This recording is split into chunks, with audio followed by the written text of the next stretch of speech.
ఇక డీటెయిల్స్ చూస్తే ప్రజాపాలన విజయోత్సవాల్లో భాగంగా ఆదిలాబాద్ జిల్లా ఆదిలాబాద్ పట్టణంలో పలు అభివృద్ధి పనులకు ముఖ్యమంత్రి రేవంత్ రెడ్డి శంకుస్థాపన చేశారు. అనంతరం బహిరంగ సభలో పాల్గొని మాట్లాడారు. ప్రజలు తెచ్చుకున్న ప్రజాప్రభుత్వం 2 ఏళ్లు పూర్తి చేసుకుంది. సంక్షేమం, అభివృద్ధి 2 కళ్ళుగా భావించి ముందుకు వెళ్తున్నాం. 2 ఏళ్ల నుంచి ఒక్కరోజు కూడా సెలవు తీసుకోకుండా పనిచేస్తున్నామని ముఖ్యమంత్రి రేవంత్ రెడ్డి అన్నారు. చిన్న వయసులోనే నాకు ప్రజలు గొప్ప అవకాశం ఇచ్చారని తెలిపారు. వెనుకబడిన ప్రాంతాల అభివృద్ధికి రాజకీయాలకు అతీతంగా పనిచేస్తానని హామీ ఇచ్చారు. గత ప్రభుత్వం 10 ఏళ్ల పాటు ప్రభుత్వ కార్యక్రమాలకు విపక్ష ఎమ్మెల్యేలను అనుమతించలేదని గుర్తు చేశారు.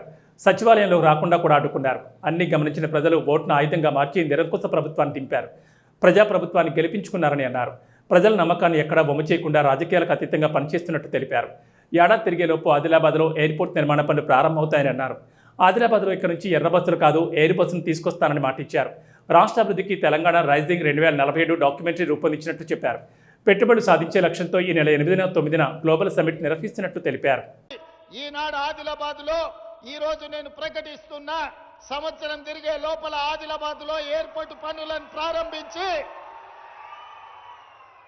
ఎర్ర బస్సు రావడమే కష్టం అనుకున్న ఆదిలాబాద్లో ఎయిర్ బస్సును దించి ఇక్కడ అభివృద్ధికి పునాదులు వేసి ఇక్కడ పరిశ్రమలను తీసుకొచ్చే బాధ్యత మన ప్రభుత్వం తీసుకుంటుంది. ఇందిరమ్మ రాజ్యంలో ప్రజాపాలన చేస్తుంది అని నేను ఈ సందర్భంగా మీ అందరికీ తెలియజేస్తున్నా.